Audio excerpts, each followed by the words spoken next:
तो hi everyone, welcome back again.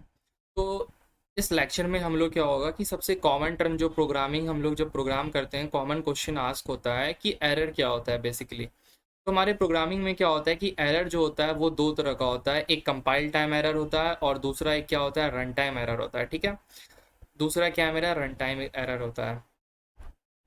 अब compile time error जो होता है उसको एग्जाम्पल है तुम्हारा सिंटैक्स एरर। ठीक है, इसका एग्जाम्पल है सिंटैक्स एरर। और जो मेरा रन टाइम एरर होता है इसका एग्जाम्पल होता है रॉन्ग इनपुट प्रोवाइडेड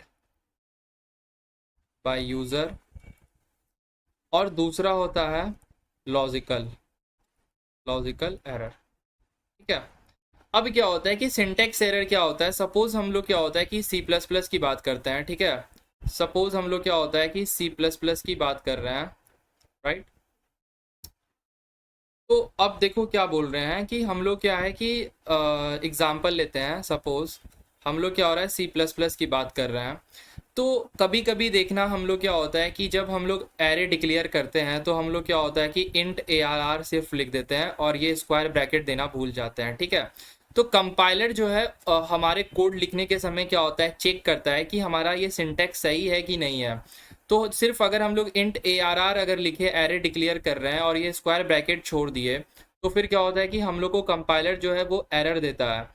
और दूसरा एग्जांपल है, मान लो कि हम लोग क्या हुआ कि सी आउट पाइप लिख दिए और सेमी कॉलन छोड़ दिए, तो फिर क्या होता है कि हमारा कंपाइलर जो है वहाँ पे रेड लाइन शो करेगा कि यहाँ पे कुछ एरर है। तो इसका मतलब क्या होता है, जब हम लोग कोड लिखते हैं एंड ड्यूरिंग द कोड अगर हम लोग को एरर आता है, तो फिर उस तरह के एरर को हम लोग क्या बोलते हैं, कंपाइल टाइम एरर बोलते हैं। ठीक है, अब रन टाइम एरर की हम लोग बात करते हैं कि रन टाइम एरर क्या होता है। तो सबसे पहला एग्जांपल है लॉजिकल एरर।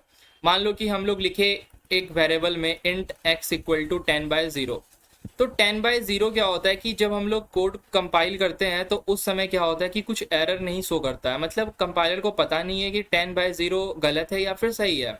तो ये जब हम लोग इसको रन करते हैं तब हम लोग को ये शो करता है कि नहीं, 10/0 जो है कंप्यूटर में अनडिफाइन होता है। ठीक है, तो जब हम लोग रन किए तो उस समय क्या होता है कि हम लोग को रन करने के बाद क्या होता है कि एरर शो होता है। तो उस तरह के एरर को क्या बोलते हैं हम लोग, रन टाइम एरर बोलते हैं। ठीक है, तो ये हमारा क्या हो गया, लॉजिकल एरर हो गया। और कभी कभी क्या होता है, यूज़र जो होता है वो रॉन्ग इनपुट प्रोवाइड कर देता है, जिसके कारण हम लोग का क्या हो जाता है, सेगमेंटेशन फॉल्ट हो जाता है और फिर हम लोग को एरर शो होता है। तो ये हमारा सबसे कॉमन दो टर्म थे, कंपाइल टाइम एरर और हमारा क्या था, रन टाइम एरर। अब हम लोग एक कॉमन टर्म और बात करते हैं। सबसे कॉमन टर्म क्या होता है कि हम लोग का टर्मिनेशन क्या होता है, राइट। अब देखो टर्मिनेशन जो होता है वो हमारा तीन तरह का होता है। ठीक है, हमारा जो प्रोग्राम टर्मिनेट होता है वो क्या होता है, तीन तरह से होता है। एक क्या होता है, नॉर्मल टर्मिनेशन।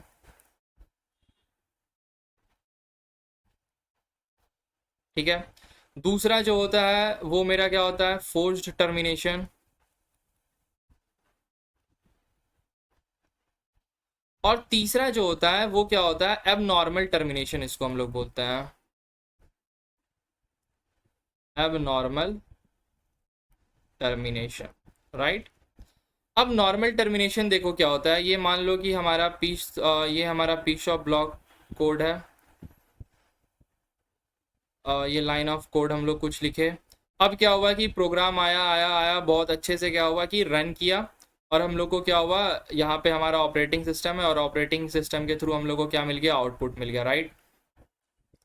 तो हमारा ये जो टर्मिनेशन होता है ये क्या होता है, नॉर्मल टर्मिनेशन होता है कि हमारा प्रोग्राम सक्सेसफुली एग्जीक्यूट कर गया। ठीक है, दूसरा टर्मिनेशन जो होता है वो क्या होता है, फोर्स टर्मिनेशन होता है। अब देखो फोर्स टर्मिनेशन की कहानी क्या है।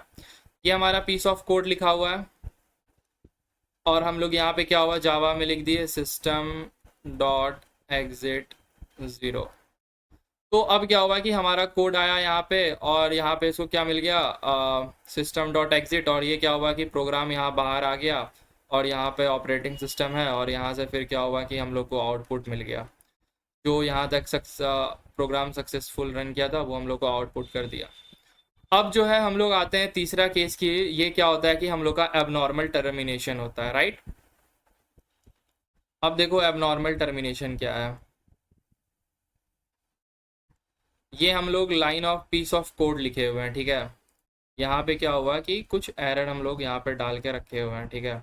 तो हम लोग का कोड आया आया और यहाँ पे क्या हो गया कि इसको एरर मिल गया। अब क्या है कि इसको जब एरर मिल गया तो ये क्या होता है कि हमारा प्रोग्राम जो है वो टर्मिनेट हो जाता है और हमारे ऑपरेटिंग सिस्टम में जाता है, और फिर हम लोग को क्या होता है, जो एरर शो होता है वो हम लोग को शो करता है। तो एबनॉर्मल टर्मिनेशन क्या है, किस तरह से काम करता है, तो एबनॉर्मल टर्मिनेशन को हम लोग क्या होता है डिटेल में देखेंगे, क्योंकि एबनॉर्मल टर्मिनेशन को ही हैंडल करने के लिए हम लोग क्या होता है एक्सेप्शन हैंडलिंग यूज करते हैं, ठीक है।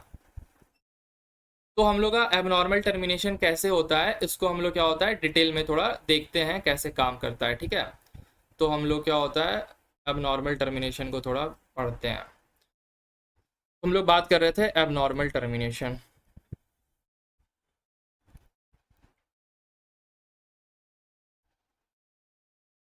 तो एबनॉर्मल टर्मिनेशन में क्या हुआ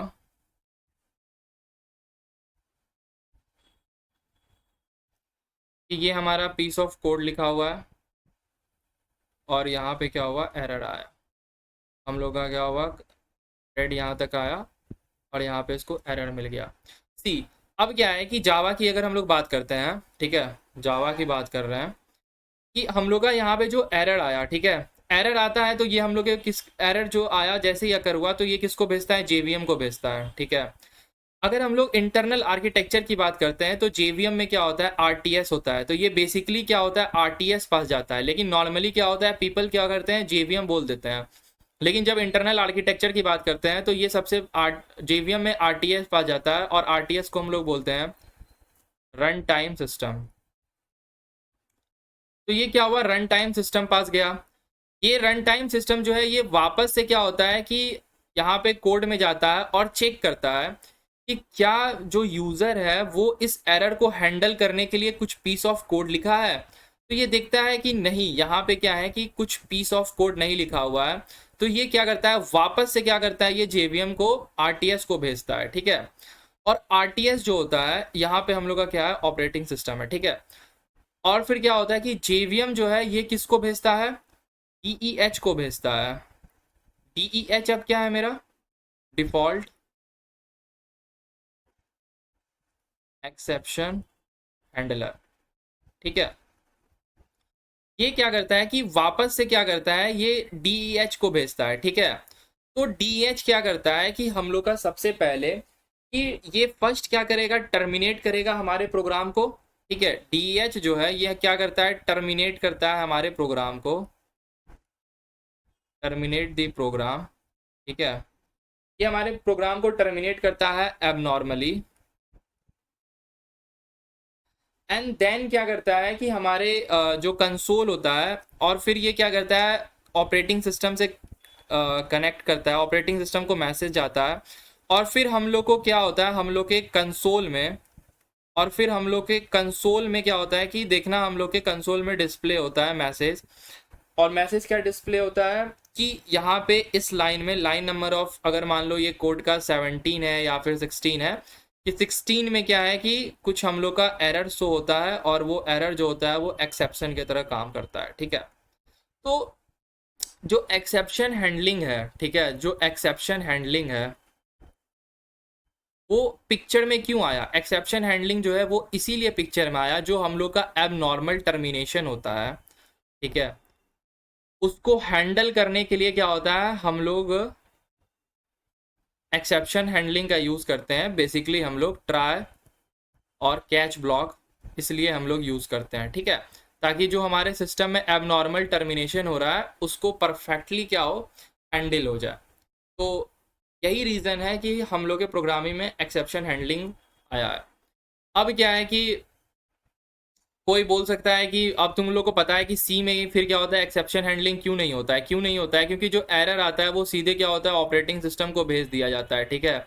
और ऑपरेटिंग सिस्टम क्या होता है डायरेक्टली हम लोग को यहाँ पे कंसोल में एरर शो कर देता है। तो इसीलिए हम लोग सी में क्या होता है कि एक्सेप्शन हैंडलिंग नहीं पढ़ते हैं, ठीक है। तो ये टोटल जो है ये सारा रीज़न था हम लोग का कैसे एरर होता है, कैसे टर्मिनेशन होता है, एक्सेप्शन हैंडलिंग क्यों आया है, इसके पीछे का रीज़न क्या है, यही है एक्सेप्शन हैंडलिंग का आने का, ठीक है। So this is all about in this lecture. So in the upcoming lecture क्या होगा कि हम लोग वीडियो बनाएंगे ट्राई कैच ब्लॉक कैसे काम करता है, देन उसके बाद हम लोग क्या होगा जो सबसे डिफिकल्ट टर्म मल्टी थ्रेडिंग क्या होता है उसके ऊपर बात करेंगे। So thank you for watching this video and stay tune for the next video. So thank you.